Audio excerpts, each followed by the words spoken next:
Well. A dutiful worker doing chores for their family.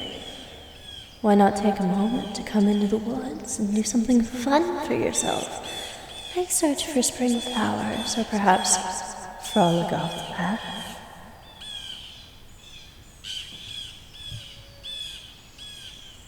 A strange voice? That's no way to talk to a new friend. I'm not calling you for any mischievous purposes, I assure you.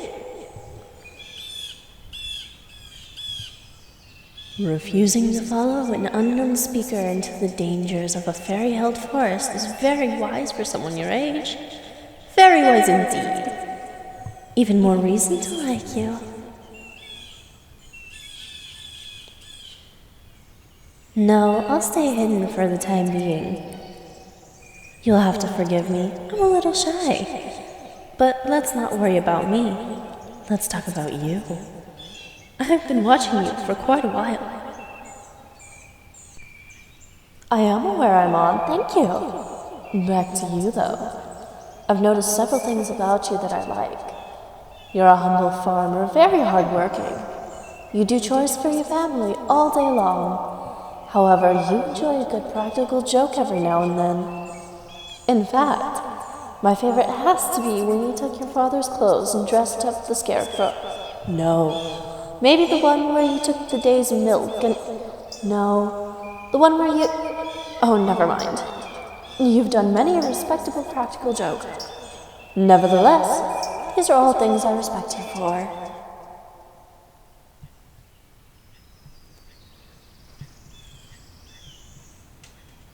I apologize. I'm going to stay out of sight for a while longer. I know it can be frightening to hear a voice when you can't see the owner, but I can assure you, you aren't going mad. I'll show myself to you soon enough.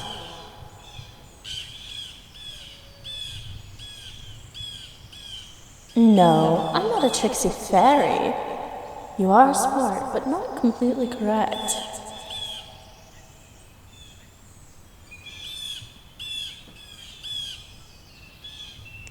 Don't worry, I'm not after your name.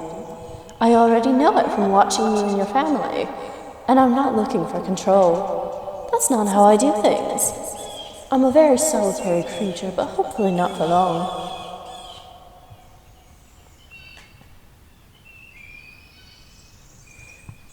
What I mean by that will become clear in a short while. For now, I suggest we play a game. You've gotten close, but I think you can do better. If you can guess what I am, I'll show myself. Can you guess what I am from the clues that I've given you so far?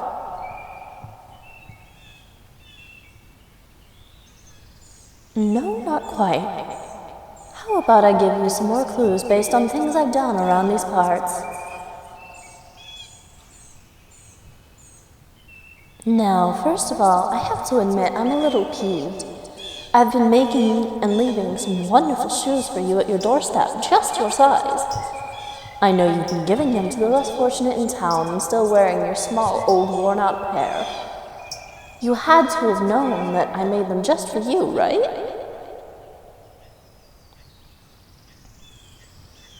No, I understand. You just can't help yourself. When you see someone worse off than you have to help them. I've started to understand that subtle gifts don't work on you, especially after the things I've tried. A shoemaking elf. Very close, my dear, very close, but not there yet. You are almost correct.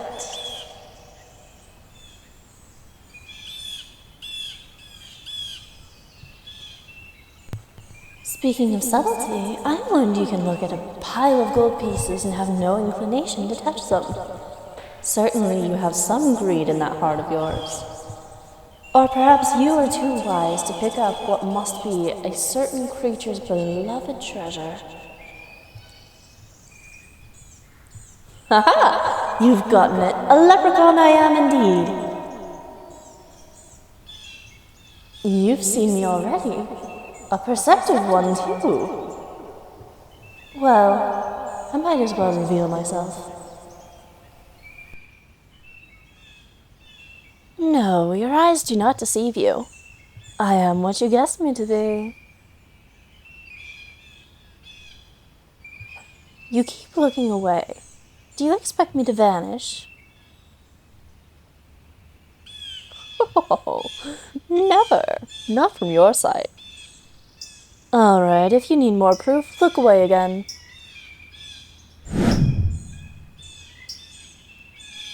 And now I'm over here.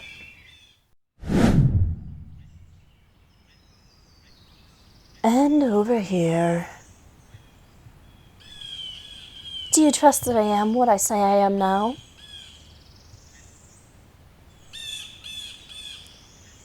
Well, I revealed myself because I have something to ask of you. Oh, no need to be so cautious, curious one.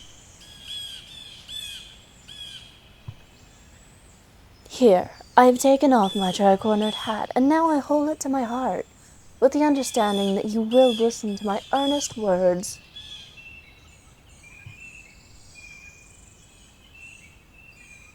I have been alone for a long time, but I have never minded it until now. However, when your family moved into town by my forest, I took notice of you. First it was simply for your outer beauty, then it was for your charms. I delighted in the little tricks that you would pull on your family, but also your wisdom in staying clear of the protected forest creatures. You never interfere with the Fae folk, and encourage others to do the same, even though you've spotted me a fair few times before. Well, you respectfully looked away and never once tried to catch me for my gold. You, dear, shine brighter than all of it.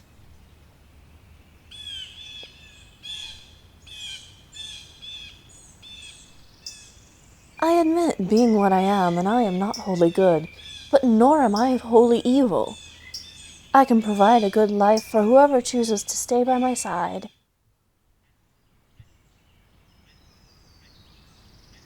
You're right, I am dancing around my point. What I mean to say is that, despite your best efforts, you've captured me. Well, more accurately, you've captured my heart. But now, I hope you will grant me my wish. Will you be mine?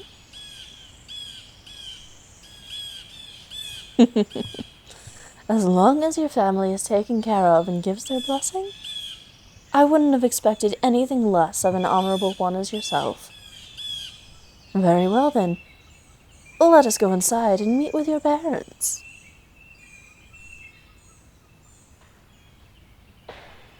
You will not regret this, dear one.